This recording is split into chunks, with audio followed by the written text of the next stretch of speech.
ആദ്യമായിട്ടാണ് ഒരു ആന തടാകം നീന്തി കിടക്കുന്നത് കാണുന്നത്, അതും നമ്മുടെ സ്റ്റേയുടെ തൊട്ട് മുന്നിൽ കൂടെ. അപ്പോൾ നിങ്ങൾ വിചാരിച്ചിട്ടുണ്ടാവും ഈ ആനയെ കണ്ടപ്പോൾ ഇതൊരു പിടിയാനയാണെന്നുള്ളത്. ഇത് പിടിയാനയല്ല കേട്ടോ, ഇതൊരു മോഴയാനയാണ്. അതായത് ആനകളിൽ തന്നെ ഏറ്റവും അപകടകാരിയാണ് ഇവൻ. നമ്മുടെ സ്റ്റേയുടെ സൈഡിലുള്ള ആ കാട്ടിൽ നിന്നും നേരെ ഇവൻ വന്ന് വെള്ളത്തിലേക്ക് ഇറങ്ങി അങ്ങ് നേരെ നീന്തുക ചെയ്തത്. അപ്പോൾ ഇവിടുത്തെ ഗാർഡുമാർ പറഞ്ഞത് ഈ ഏരിയയിൽ കൂടെയാണ് സ്ഥിരം ആനകൾ നീന്തി അക്കരെ കിടക്കുന്നതെന്നുള്ളതാണ്. ആനകൾ പൊണ്ണത്തടിയന്മാരല്ലേ, ഇവർക്ക് വേഗത്തിൽ നീന്താനാവുമെന്നൊക്കെ സംശയമുള്ളവർക്കായിട്ട് ഇവനത് നിമിഷ നേരങ്ങൾക്കുള്ളിലാണ് കേട്ടോ ഇവൻ തടാകം നീന്തി അപ്പുറം കടന്നത്. ഏകദേശം ഒരു 3 മിനിറ്റ് 4 മിനിറ്റിനുള്ളിൽ ഇവൻ നേരെ അപ്പുറം കടന്നു. നല്ല വേഗത്തിലാണ് നീന്തുന്നത്. ഇടയ്ക്കിടയ്ക്ക് തുമ്പിക്കൈ പൊക്കിയിട്ട് ഇവൻ ശ്വാസം എടുക്കുന്നുണ്ട്. പിന്നെ മുങ്ങാങ്കുഴി ഇട്ടങ്ങ് പോവുകയാണ്. നല്ല രസമായിരുന്നു കേട്ടോ കണ്ടു നിൽക്കാനായിട്ട്. ആദ്യമായിട്ടാണ് ആനയുടെ ഇങ്ങനൊരു നീന്തൽ കാഴ്ച കാണുന്നത്, അതും മോഴയാനയുടെ തന്നെ കാണാൻ കിട്ടി. മോഴയാനകളെക്കുറിച്ച് പറഞ്ഞാൽ അവർക്ക് കൊമ്പില്ല എന്ന് മാത്രമേ ഉള്ളൂ. ആണാനകളുടേതായിട്ടുള്ള എല്ലാ കഴിവുകളും അവർക്കുണ്ട്. ഇത് പറയാൻ കാരണം ചിലർ പറയുന്നത് മോഴയാനകൾക്ക് ലൈംഗിക ശേഷി ഇല്ല എന്നുള്ളതാണ്. പക്ഷേ ഇവർക്ക് ലൈംഗിക ശേഷി ഉണ്ടെന്ന് തന്നെയാണ്. വേനലൊക്കെ ആയപ്പോഴത്തേക്കും കാട്ടിൽ പുല്ലിൻ്റെ ലഭ്യത കുറഞ്ഞിട്ടുണ്ട്. അപ്പോൾ എന്താണ് ഈ തടാകക്കരയിൽ നല്ല പച്ചപ്പുല്ല് തപ്പി നടക്കുവാണ്. ഇപ്പം തടാകത്തിന് സമാന്തരമായിട്ടാണ് ആൾ നടക്കുന്നത്. അങ്ങനെ കുറച്ച് മുന്നോട്ടേക്ക് ചെന്ന് കഴിഞ്ഞപ്പം അവനിത് ഇത്തിരി പച്ചപ്പുള്ള പുല്ലൊക്കെ ഉള്ള ഒരു ഏരിയയിലെത്തി. അവൻ അവിടെ നിന്ന് പുല്ല് തിന്നാൻ ആരംഭിച്ചു. നമ്മൾ കാട്ടിലൂടെയൊക്കെ നടക്കുമ്പോൾ മോഴയാനയുടെ മുന്നിൽ പെട്ടാൽ പ്രത്യേകം ശ്രദ്ധിക്കണം. അവന്മാർ ഓടിക്കാനുള്ള സാധ്യത കൂടുതലാണ് കൊമ്പന്മാരെ വെച്ച് നോക്കുമ്പോൾ. കാട്ടിലൂടെ ട്രക്ക് ചെയ്യുമ്പോൾ നമ്മൾ ഏറ്റവും സൂക്ഷിക്കേണ്ടത് കുട്ടികളുള്ള പിടിയാന കൂട്ടങ്ങളെയാണ്. അവരാണ് നമ്മൾ ഏറ്റവും കൂടുതൽ ഓടിക്കുക. പിന്നെ ഈ മോഴയാനകൾ. പെരിയാർ കടുവ സങ്കേതത്തിൽക്കൂടെയുള്ള ടൈഗർ ട്രെയിൽ എന്നുള്ള പ്രോഗ്രാമിലാണ് നമ്മളുള്ളത്. മുളഞ്ചങ്കാടത്തിക്കൂടെ തടാകം മുറിച്ച് കടന്ന് 8-10 കിലോമീറ്റർ നമ്മൾ കാട്ടിക്കൂടെ നടന്നിട്ട് വേണം കേട്ടോ നമ്മുടെ ക്യാമ്പിലെത്താനായിട്ട്. കരടി മാന്തുന്നതാണേ. ഇത് മാന്തിയേച്ചു ഇതിനകത്ത് ടെർമറ്റ് ഉണ്ട്. അത് ആ കരടി ഇത് പൊട്ടിച്ചേച്ചു അത് തിന്നും. ഇത് ആനപ്പിണ്ടത്തിൻ്റെ ഇതെല്ലാം കൂടെ ഇത് പെറുക്കി വെച്ച് ഉണ്ടാക്കുന്ന. ഇത് മാന്തി എടുത്തേച്ചും പൊട്ടിച്ചേച്ചും ഇതിനകത്ത് ഇത് തിന്നും. ഓക്കെ,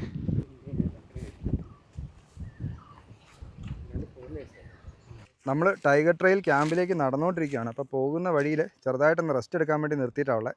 അപ്പോൾ കുഞ്ഞുമോൻ ഇത് ആനയുടെ ഒരു ഒച്ചയും ഓടിക്കുന്ന ഒച്ച കേട്ടിട്ട് ആ കാടിനുള്ളിലേക്ക് കയറി പോയിട്ടുണ്ട്. ആ ഏരിയയിൽ എവിടെയോ ആനയുടെ മൂവ്മെൻ്റ് ഉണ്ട്. അപ്പോൾ സേഫാണോ നോക്കിയിട്ട് നമ്മൾ മുന്നോട്ടേക്ക് നീങ്ങുള്ളൂ. നമുക്കിന്ന് നമ്മുടെ ടീമിലുള്ളവരെ ഒന്ന് പരിചയപ്പെടാം. ഇതാ നമ്മുടെ ബീറ്റ് ഓഫീസർ വിൽവിച്ചൻ സാറാണ് ഇത് കൂടെയുള്ളത്.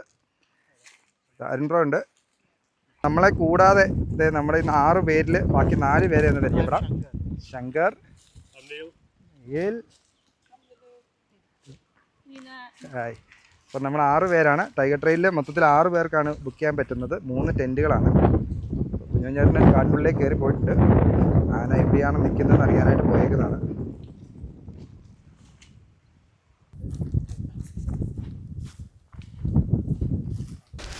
വലിയൊരു ആനക്കൂട്ടം നിൽക്കുന്നുണ്ടോ. നമ്മൾ നിൽക്കുന്നതിന് നേരെ ഓപ്പോസിറ്റ് കരയിൽ ആനകളുടെ ചാകര കേട്ടോ. എനിക്ക് എൻ്റെ പൊന്നടാ ഇഷ്ടം പോലെ ഉണ്ട് കേട്ടോ. 11 എണ്ണം വരെ സാധാരണ ചേട്ടൻ എണ്ണീന്ന് പറഞ്ഞത്.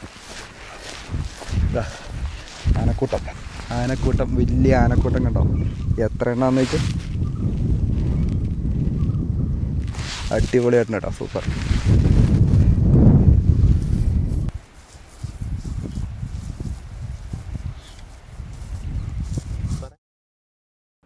എന്തായാലും നമുക്ക് നല്ല ഭാഗ്യമുണ്ട്. അത്യാവശ്യം വലിയൊരു ആനക്കൂട്ടം തന്നെയാണ് നമുക്ക് മുന്നിൽ കിട്ടിയിരിക്കുന്നത്. പക്ഷേ കാറ്റ് നമുക്ക് പ്രതികൂലമാണ് കേട്ടോ.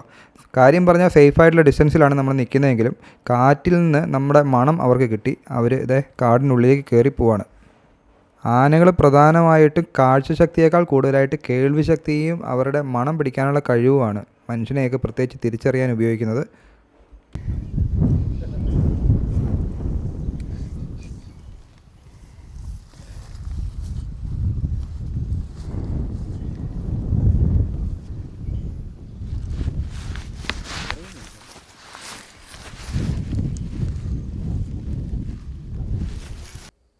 അങ്ങനെ ആനക്കാഴ്ചകളെല്ലാം കണ്ട് നമ്മൾ ഫൈനലി ടൈഗർ ട്രെയിൽ ക്യാമ്പിലേക്ക് എത്തിയിട്ടാണുള്ളത്. മുന്നിൽ ടെൻറ്റ് ഇതാ ഇവിടെ ഒരു കിടങ്ങ് കൊടുത്തിട്ടുണ്ട്. നമ്മൾ ഫുഡ് കഴിക്കുന്നത് അവിടെ ഇരുന്നിട്ടാണ്. ആ ചെറിയ കെട്ടിടമില്ലേ അതിൻ്റെ അകത്താണ് കിച്ചണും സ്റ്റാഫിനുള്ള സൗകര്യങ്ങളൊക്കെ ഉള്ളത്. അവിടെ വാഷ്റൂം സൗകര്യങ്ങളുണ്ട്. നേരത്തെ പോർട്ടബിൾ വാഷ്റൂമായിരുന്നു, ഇത് ഇപ്പം ഫിക്സ്ഡ് ആയിട്ടുള്ള വാഷ്റൂമുകളുണ്ട്.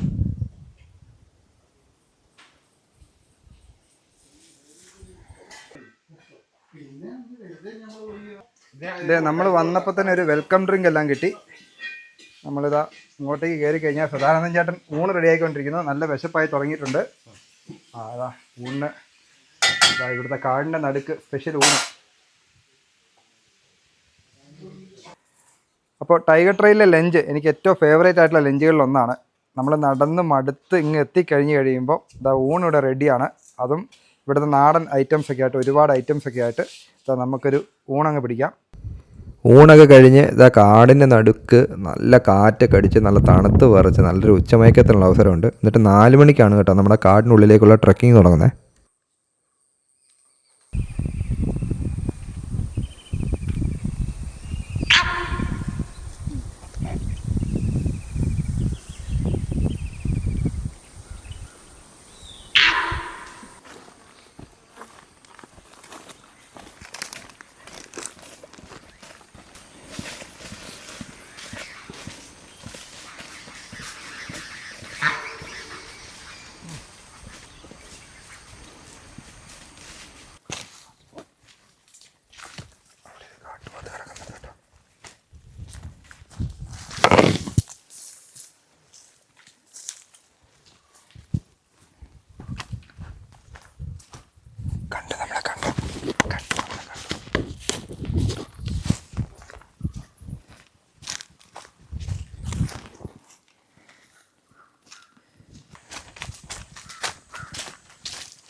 അമ്മമാരെ അങ്ങോട്ട് കയറി നിന്നു കേട്ടോ.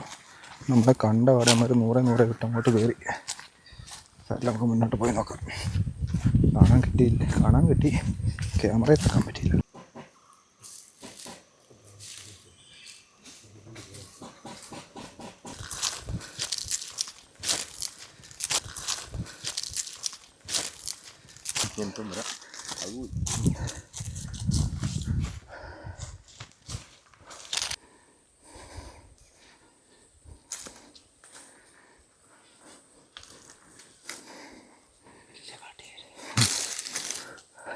സാറേ ഇതൊരു ഹണ്ടിങ്ങിൻ്റെ ലക്ഷണമൊക്കെ ഉണ്ട്. ഇതും ഡിയറിനെ വല്ല ലെപ്പേഡ് ക്യാച്ച് ചെയ്തേക്കുന്ന ടൈഗറല്ല. ടൈഗറിനെ എന്തെങ്കിലുമൊക്കെ പ്രിൻ്റ് കണ്ടേനെ.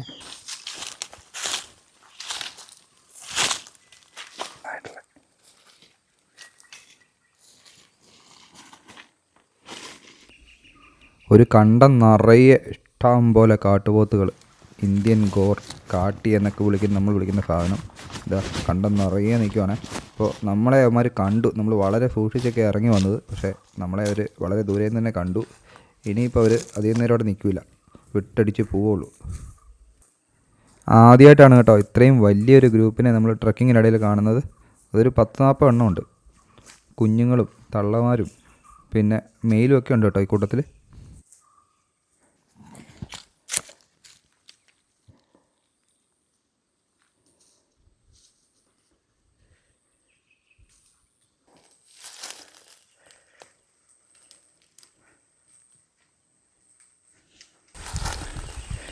കൂട്ടത്തിലുള്ളൊരു ഗടാഗടീനെ നോക്കി, അവൻ പതിയെ പോയി പുറകെ മണപ്പിച്ച് നിൽക്കുന്നുണ്ട്. ഇപ്പോൾ ഓപ്പൺ ഏരിയയിൽ നിന്ന് അവരങ്ങോട്ട് കാടിൻ്റെ സൈഡിലോട്ട് മാറി കുറച്ച് സേഫായിട്ടെന്ന് തോന്നിയിട്ടുള്ള ഏരിയയിൽ നിന്നിട്ട് തിരിഞ്ഞ് നോക്കി നിൽക്കുവാണ് എല്ലാം കൂടെ.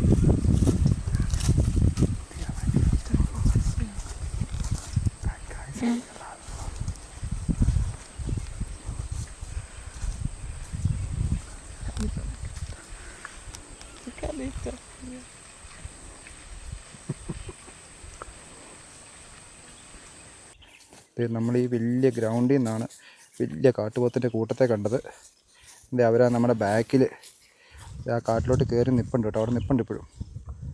എന്തായാലും ഈവനിങ് ട്രെക്കിങ്ങിൽ നമുക്ക് ആനക്കൂട്ടത്തെ കാണാൻ കിട്ടിയില്ലെങ്കിലും വലിയൊരു കാട്ടുപോത്തിൻ്റെ കൂട്ടത്തെ തന്നെയാണ് കാണാൻ കിട്ടിയത്. അങ്ങനെ നമ്മളൊരു 5 കിലോമീറ്ററോളമൊക്കെ നടന്നിട്ട് നമ്മൾ തിരിച്ചൊരു 6 മണിയൊക്കെ കഴിഞ്ഞപ്പോഴത്തേക്കും നമ്മുടെ ക്യാമ്പിൻ്റെ ഏരിയയിലേക്ക് തിരിച്ചെത്തിയിരിക്കുകയാണ്.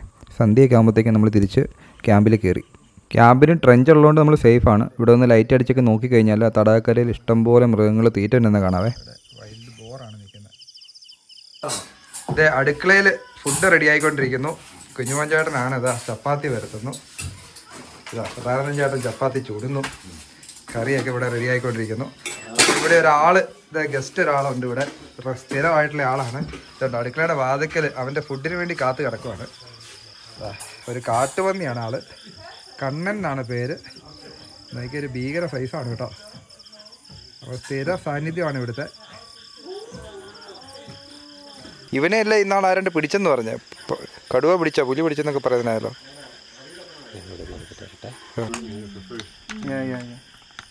Comes regularly for food.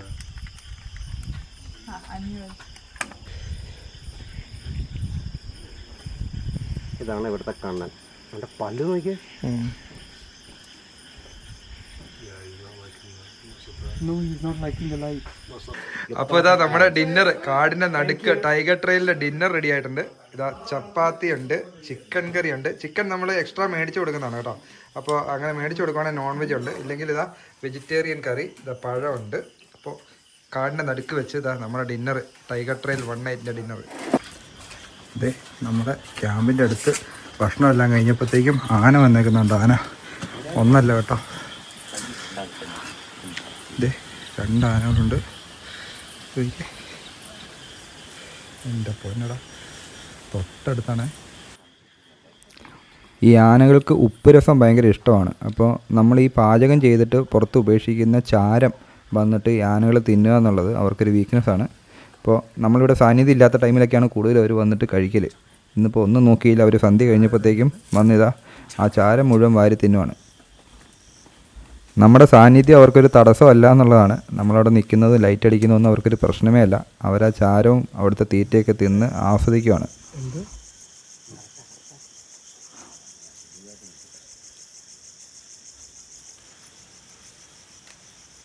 ഇതേക്ക് ആന അനങ്ങാണ്ട് നിന്നിട്ട് നമ്മുടെ ശബ്ദം പിടിക്കുന്നുണ്ടോ? ആ ഒരു കാല് പൊക്കി വെച്ചേക്കുന്നുണ്ടോ നിലത്തുനിന്ന്? തുമ്പിക്കൈയും ശ്രദ്ധിക്കുന്നുണ്ട്. ഇവിടുത്തെ ശബ്ദം ശ്രദ്ധിക്കുകയാണ് ആൾ.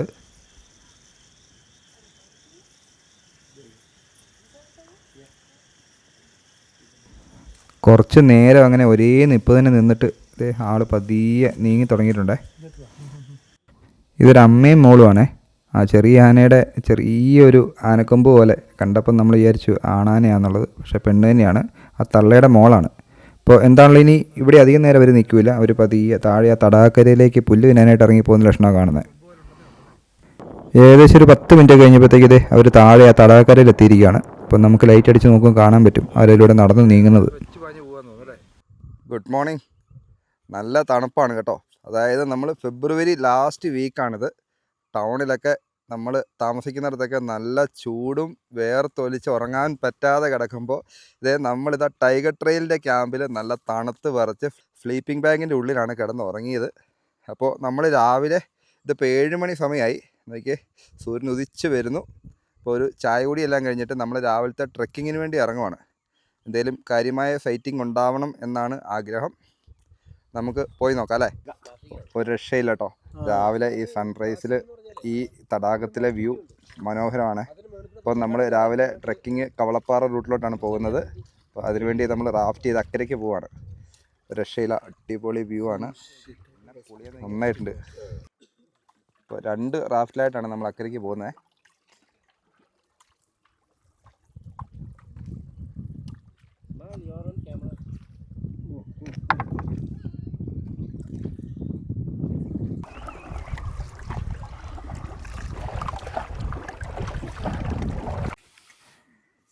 ഇതേ നമ്മൾ അങ്ങേക്കരയിൽ ആനയെ കണ്ടേക്കുവാണേ. അപ്പോൾ നമ്മൾ കവളപ്പാറ റൂട്ടിലോട്ടാണ് രാവിലെ ട്രക്ക് ചെയ്യാൻ വേണ്ടി ഇറങ്ങിയത്. പക്ഷേ നമ്മൾ അപ്പുറത്തെ റൂട്ടിൽ തന്നെ ആനയെ കണ്ടുകൊണ്ട് നമ്മൾ തിരിച്ചു പോവുക.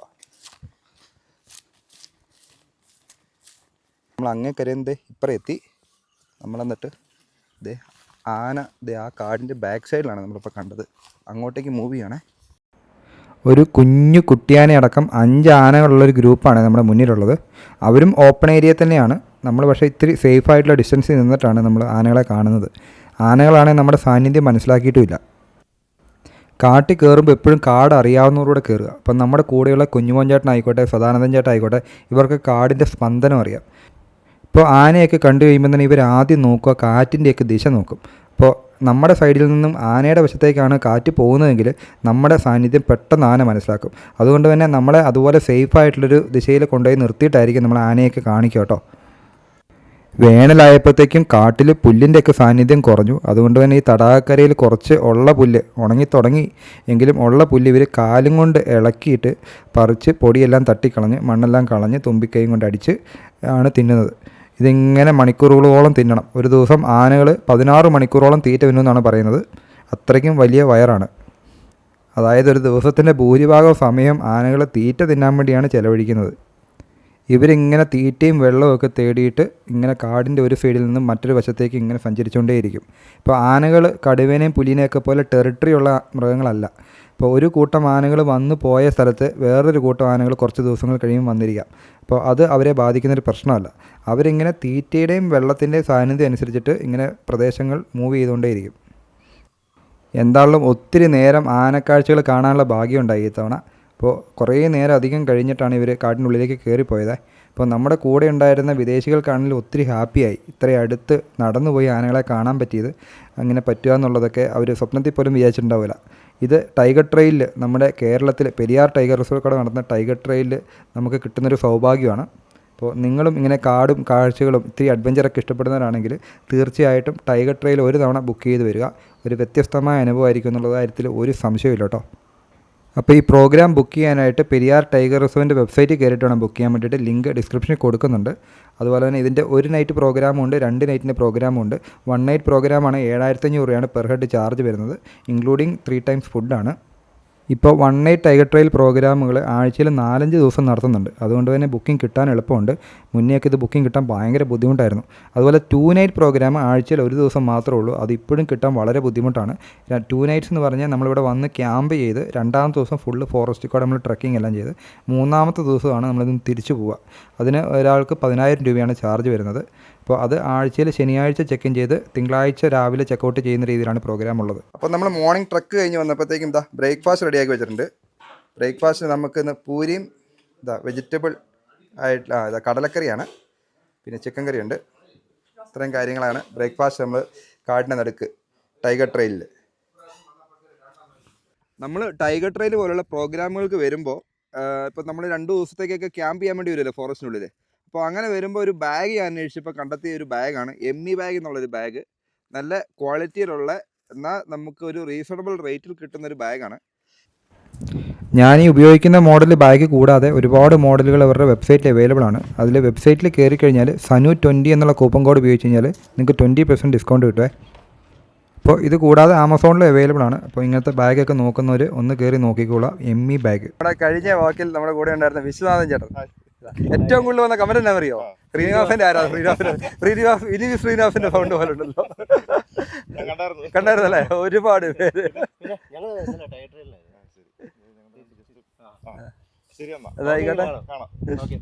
ശരി. അപ്പോൾ നമ്മൾ ടൈഗർ ട്രെയിൽ ക്യാമ്പിൽ നിന്ന് ഇറങ്ങി ഇനിയിപ്പോൾ നമുക്കൊരു 7-8 കിലോമീറ്റർ നടന്നാലാണ് നമ്മൾ തേക്കടിയിൽ എത്തുക, നമ്മുടെ ബോട്ട് ലാൻഡിങ് പോയിന്റിൽ എത്തുക. അപ്പോൾ നമ്മുടെ ഈ കൊച്ചു വീഡിയോ ഇവിടെ കൊണ്ട് വൈൻഡപ്പ് ചെയ്യുന്നു. അപ്പോൾ നമ്മുടെ ഈ ട്രിപ്പിൽ നമ്മുടെ കൂടെ ഉണ്ടായിരുന്ന സദാനന്ദൻ ചേട്ടൻ്റെയും കുഞ്ഞുമോൻ ചേട്ടൻ്റെയൊക്കെ ജീവിതകഥ, അവരുടെ കുറേ അനുഭവങ്ങളൊക്കെ നമ്മളോട് ഷെയർ ചെയ്തിട്ടുണ്ടായിരുന്നു ഈ ഒരു ട്രിപ്പിൽ.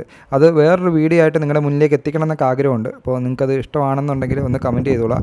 പുതിയൊരു വീഡിയോ ആയിട്ട് തന്നെ അത് എത്തിക്കാൻ പറ്റും. കുറേ അധികം അറിവുകൾ, അവർ പണ്ട് വനം കൊള്ളക്കാരായിരുന്നു, അതിൽ നിന്ന് അവർ പരിവർത്തനം ചെയ്ത് എങ്ങനെ കാടിൻ്റെ സംരക്ഷകരായി മാറി എന്നൊക്കെ ഉള്ള കുറേ അവർ ത്രില്ലിംഗ് ആയിട്ടുള്ള കുറേ സ്റ്റോറീസൊക്കെ അവർ പറയുന്നുണ്ട്, നമ്മളോട് ഷെയർ ചെയ്യുന്നുണ്ട്. അപ്പോൾ താല്പര്യമുള്ളവർ ഒന്ന് കമൻറ്റ് ചെയ്തോളാം. പുതിയൊരു വീഡിയോ ഒക്കെ ആയിട്ട് അത് എത്തിക്കുന്നതായിരിക്കും. അപ്പോൾ അടുത്ത വീഡിയോ ആയിട്ട് കാണുന്നവരെ എല്ലാ കൂട്ടുകാർക്കും ബൈ.